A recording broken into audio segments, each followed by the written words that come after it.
নমস্কার বন্ধুরা, স্বপ্না হোম কিচেনে সবাইকে স্বাগত জানাই। আজকে আরও একটা নতুন রেসিপি নিয়ে চলে এসেছি।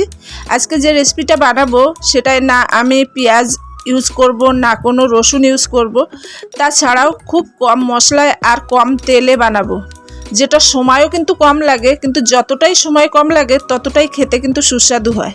তো আজকে আমি বানাবো গোটা বেগুনের পোস্ত। তো চলুন গোটা বেগুনের পোস্ত বানাতে কী কী উপকরণ লাগছে আর কেমনভাবে বানাচ্ছি সেটা একবার দেখিয়ে নিই। এখানে আমি 4খানা গোটা বেগুন নিয়েছি, নিয়ে এটাকে মাঝখান থেকে ফেড়ে দিয়েছি। দিয়ে এতে কিন্তু এখন আমি পরিমাণ মতো লবণ আর হলুদ দিয়ে এটাকে ভালো করে মেখে নেব। এমনভাবে হলুদ লবণটা মাখাবো যেন ভিতরেও ভালোভাবে এটাকে লেগে যায় আর এটা সব জায়গায় সম পরিমাণে লাগে। তো এইভাবে আমি ম্যারিনেট করে রাখলাম। যতক্ষণ এটা ম্যারিনেট হচ্ছে ততক্ষণ আর কি মশলা লাগছে সেটা দেখে নিন। এখানে আমি 1.5 চামচের মতো, মানে বড় চামচের 1.5 চামচের মতো পোস্ত নিয়েছি আর তার সাথে 3খানা কাঁচা লঙ্কা নিয়েছি। নিয়ে এটাকে কিন্তু একটা সুন্দর একদম চন্দনের মতো পেস্ট করে নিয়েছি। আর সাথে সাথে নিয়েছি স্বাদ অনুযায়ী লবণ, 1/2 চামচ হলুদ গুঁড়ো, 1/2 চামচ কাশ্মীরি লঙ্কার গুঁড়ো আর একটু চিনি দিয়ে এটা একটা জল দিয়ে পেস্ট বানিয়ে নিলাম। আর একটা গোটা টমেটো কুচি করে নিয়েছি।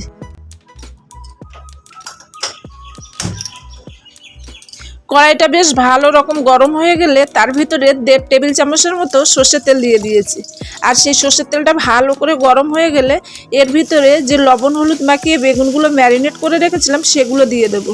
দিয়ে এই বেগুনগুলো কিন্তু আমি একদম উল্টে পাল্টে আর লো আঁচে ঢেকে ঢেকে ভাজা করব। যেহেতু এটা গোটা বেগুন তার জন্য ঢেকে দিলে এর ভিতর থেকে বেশ ভালোভাবে নরম হয়ে যাবে আর ভাজাটাও খুব সুন্দর হবে। তো দেখুন এখানে কিন্তু আমি বেশ নেড়ে চেড়ে মিনিট 2 ধরে বেগুনগুলোকে ভালো করে লাল করে ভেজে নিয়েছি। এখন আমি এটাকে একটা অন্য পাত্রে উঠিয়ে নেব।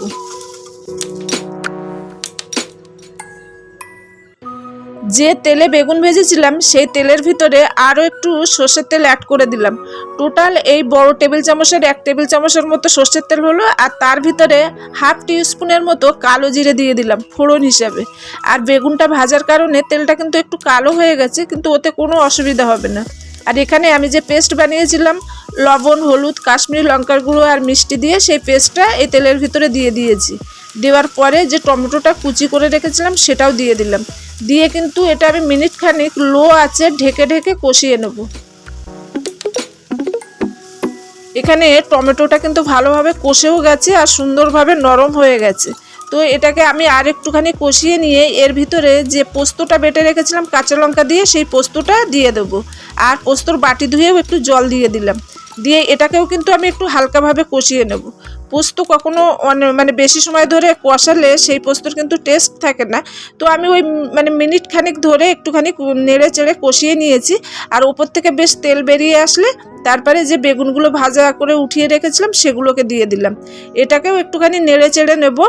নিয়ে এখানে কিন্তু আমি এখন পরিমাণ মতো জল দিচ্ছি, খুব অল্প পরিমাণে জল দেব, যেহেতু বেগুনটা আমার সুন্দর করে ভাজা আছে। আর পোস্ত যেহেতু খুব একটা পাতলা গ্রেভি হবে না, একটু ড্রাই হবে, একটু থিক গ্রেভি হবে, তার জন্য অল্প জল দিয়ে দিলাম। দিয়ে এটাকে এখন আমি ঢেকে মিনিট 2 লো আঁচে ফুটতে দেবো। 1.5 মিনিট পরে ঢাকনাটা খুলে দিলাম। আর জিনিসটা কিন্তু দেখতে দারুণ হয়েছে, কালারটাও খুব দারুণ এসেছে। শুধু এর কালার নয়, এর খেতেও কিন্তু খুব সুন্দর। আর আমি এতে কিন্তু আর কিছুই দেবো না। আপনারা যদি মনে করেন ওপর থেকে একটুখানি সর্ষের তেল দিতেই পারেন, কাঁচা সর্ষের তেল, কিন্তু আমি এতে আর কিছু দেবো না। একটু মিক্স করে শুধু এটাকে নামিয়ে নেবো।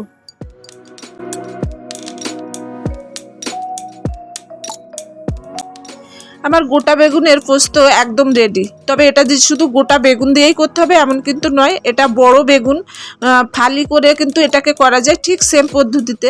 তো এটা কিন্তু খেতেও খুব সুন্দর। আর দেখতে পেলেন কত সহজে, no garlic no onion, less spicy আর লেস অয়েলে আমি বানালাম। তো আপনারাও একবার বাড়ির ট্রাই করে দেখুন।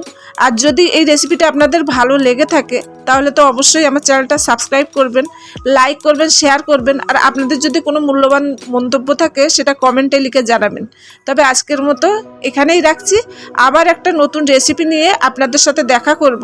ততক্ষণের জন্য আপনারা সবাই ভালো থাকবেন এবং সুস্থ থাকবেন।